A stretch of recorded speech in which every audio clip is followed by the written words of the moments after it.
आज हम एक बहुत महत्वपूर्ण टॉपिक पर बात करते हैं और इसके लिए दुनिया का हर व्यक्ति इच्छुक है। आप किसी से कह दो कि भाई आपका कायाकल्प किया जाता है तो वो अत्यंत खुश होगा। कायाकल्प का मतलब है कि काया को पुनः नवीन कर देना, अत्यंत सुंदर, अत्यंत बलवान, अत्यंत बुद्धिमान बना देना। ये कायाकल्प का कंसेप्ट है। तो हर व्यक्ति ये चाहता है कि मैं सुंदर से सुंदर, बुद्धिमान से बुद्धिमान, बलवान से बलवान और हमेशा के लिए रोगों से छुट्टी और लंबी आयु को प्राप्त करूंगा। ये सिर्फ पूरे विश्व में आयुर्वेद ही एक ऐसी विधा है जिसमें कायाकल्प के बारे में बताया गया है, जो बिल्कुल अक्षर से सत्य है और प्रमाणित भी है। मेरे पास सैकड़ों लोगों की डिमांड आ गई है कायाकल्प कराने की, तो आज हम कायाकल्प पर ही बात करते हैं। इसमें बुढ़ा व्यक्ति जवान हो सकता है, जो रोगी किसी तरह ठीक न हो वो निरोग हो सकता है, अत्यंत बुद्धिमान, बलवान और सुंदर हो सकता है। इसको 3 विधाओं से, 3 तरीके से किया जाता है। एक तो द्रोणी प्रवेशिक कायाकल्प है, दूसरा कुटी प्रवेशिक है और तीसरा वात तापिक है। अब द्रोणी प्रवेशिक जो क्रिया है उसमें जिसका कायाकल्प करना है उसके लिए एक ताबूत जैसा सफेद पलाश के तख्तों से बनाया हुआ ताबूत जैसा बक्सा बनाया जाता है और उसमें चारों तरफ हड़ताल का लेप किया जाता है। हड़ताल का लेप, और उसमें ऊपर से एक सुराख और एक नीचे से सुराख किया जाता है। जिसका कायाकल्प होना है उसको उसमें लिटा दिया जाता है और औषधि का सेवन कराने के बाद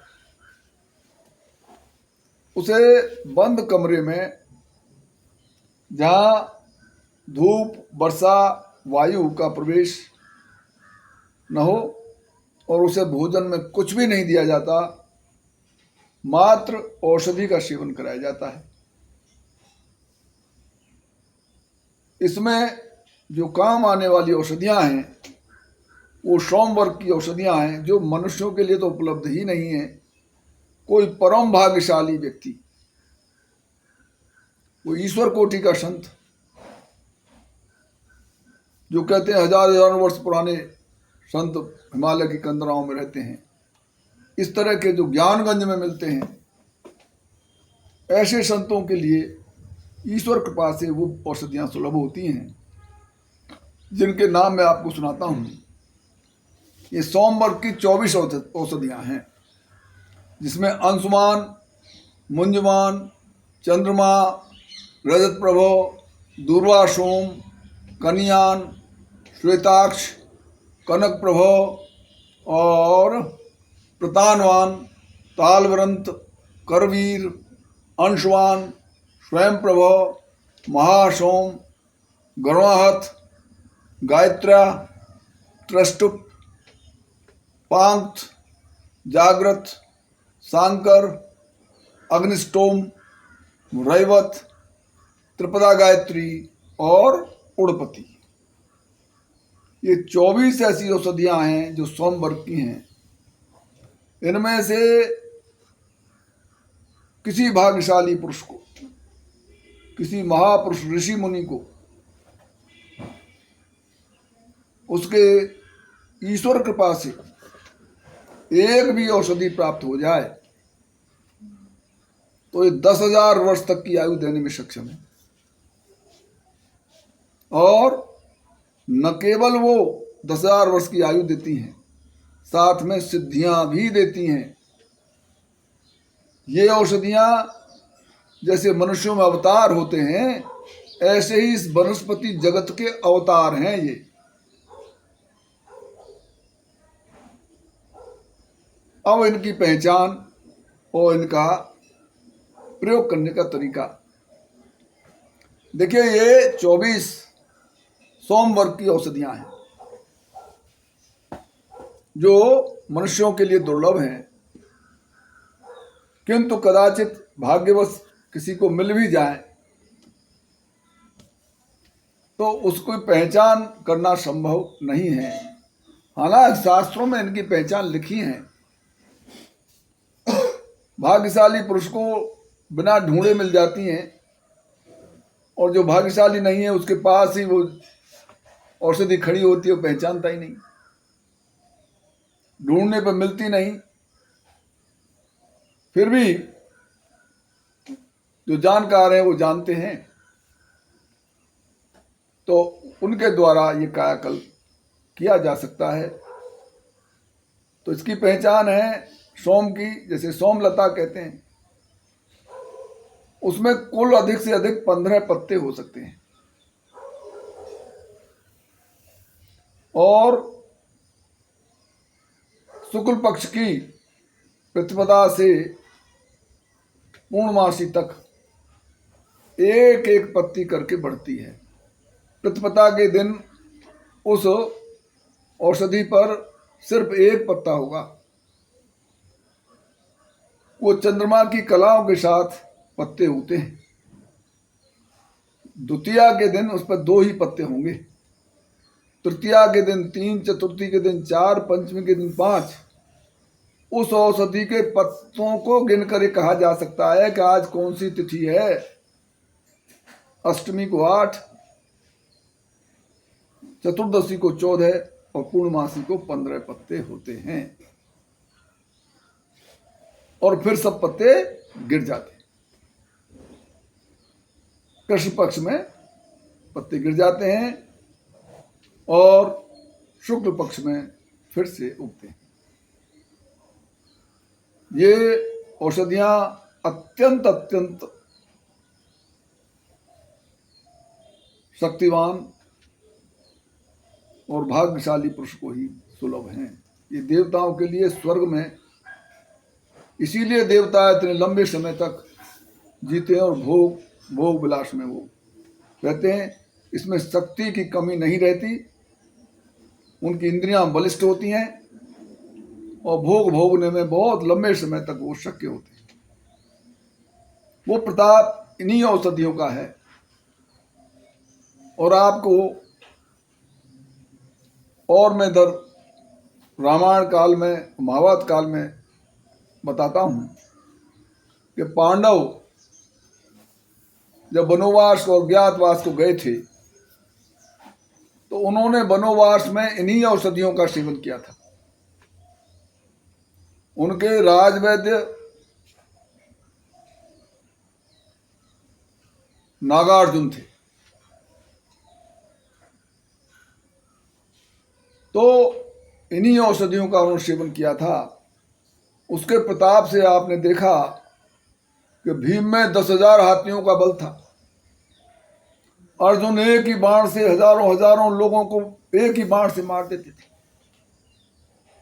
उन 5 पांडवों ने कितनी बड़ी सेना, लक्षोणी सेना का विनाश किया था। कितना पराक्रम था उनके अंदर।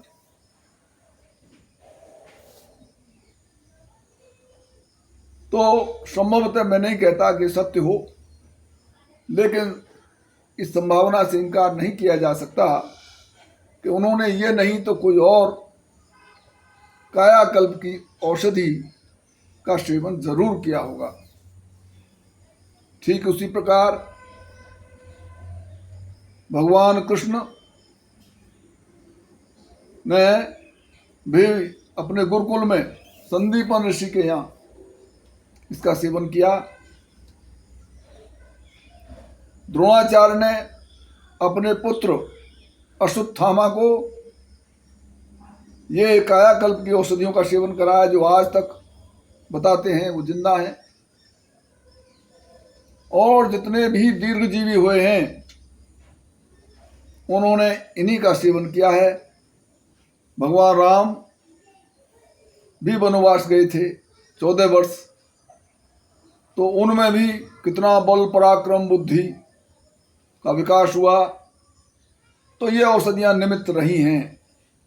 रावण और जो बड़े बड़े महापराक्रमी बलवान बुद्धिमान हुए हैं उन्होंने इन औषधियों का सेवन किया है। ये दुर्लभ हैं। ऐसे ही 18 औषधि सोम जैसी ही हैं। वो करीब करीब 1000 वर्ष तक की आयु दे सकती हैं और वो सिद्धियां नहीं देती।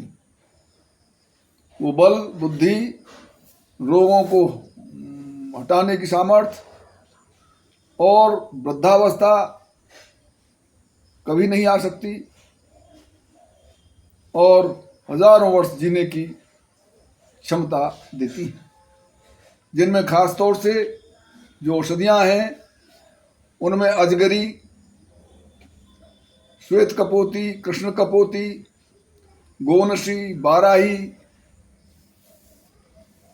कन्या, छत्रा, अतिछत्रा, करेणु, अजा, चक्र का। ये चक्र का जो लोग कहते हैं ना, ये मकोई, काली मकोई को चक्र का कहते हैं, ये नहीं है, वो चक्र का और है। वो आदित्यपर्णी, ब्रह्म सुवर्चला, श्रावणी, महाश्रावणी, गोलोमी, अजलोमी और महावेगवती। ये ऐसी 18 सोम के तुल्य ही औषधियां हैं, जो इनमें से कुछ औषधियां भाग्यवान लोगों को मिल जाती हैं और उनकी पहचान भी शास्त्रों में अंकित है। तो इन औषधियों का सेवन किया जा सकता है, लेकिन इसको पूरा पूरा लाभ लेने के लिए या तो द्रोणी प्रवेशिक क्रिया से, जो द्रोणी बनाई थी, या कुटी प्रवेशिक विधि से लेना चाहिए। तभी इनकी इतनी आयु और संपूर्ण रोगों को हटाने की सामर्थ्य, बुद्धिमत्ता और बलवानता इसी से आती है।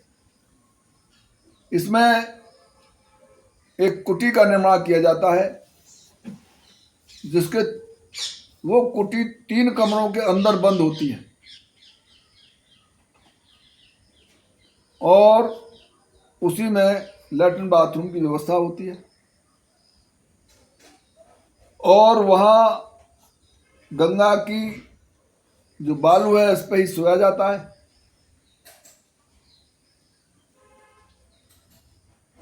अंदर वाले कमरे में बहुत मामूली दीपक, घी का दीपक जलता है, उसमें सिवाय वैद्य के किसी का प्रवेश नहीं होता। जब इस औषधि का सेवन कराया जाता है तो उससे शरीर से अनेकों कृमि निकल निकल के भागते हैं, दांत गिर जाते हैं, बाल पूरे गिर जाते हैं, शरीर की खाल पलट जाती है, घाव हो जाते हैं, फपोले हो जाते हैं, खून सूख जाता है, मांस सूख जाता है, हड्डी और खाल ही दिखाई देती है, ऐसे मानो जैसे उसका कंकाल ही पड़ा हो।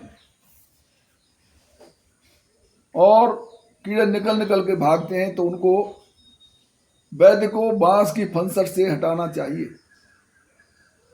वो अशक्त हो जाता है उस औषधि के सेवन से, मात्र वही औषधि सेवन कराई जाती है। ये कुटी प्रवेश क्रिया है, इसकी औषधियां उपलब्ध हैं।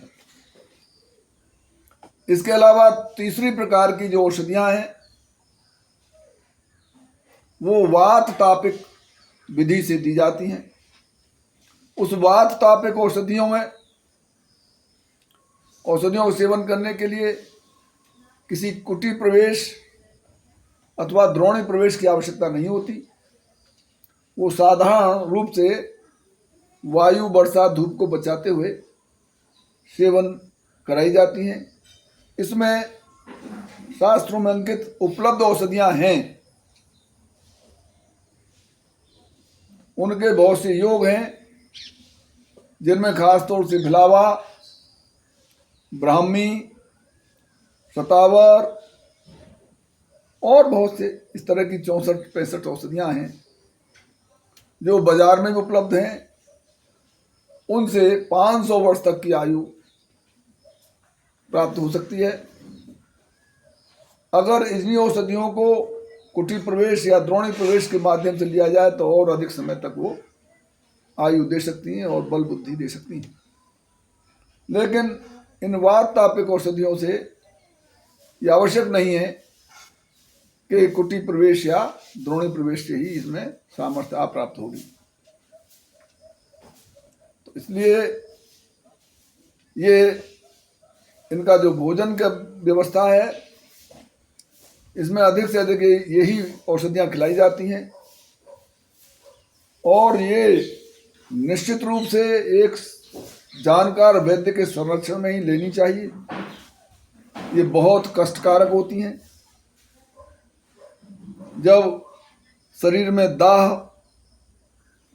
जलन, घाव, सूजन ऐसी अबनॉर्मलिटीज आती हैं, शरीर से खून का बहना, मांस का खत्म हो जाना, तो इससे भयभीत हो जाते हैं।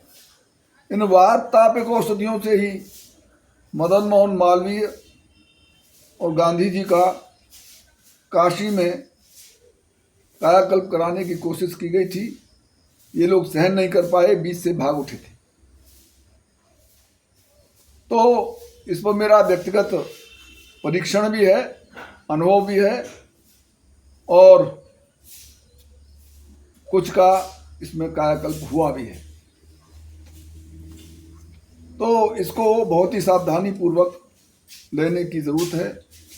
बिना जानकार वैद्य के ये औषधियां कदापि सेवन नहीं करनी चाहिए, अन्यथा बजाय कायाकल्प के विकृत चेहरा हो सकता है, शरीर में विकृति आ सकती है।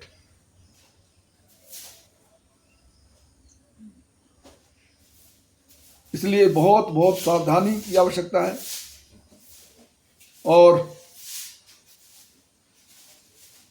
इसकी भाग्यशाली लोग ही लाभ उठा पाते हैं, हर किसी के बस की नहीं है। आज इतना ही, फिर आगे बताया जाएगा।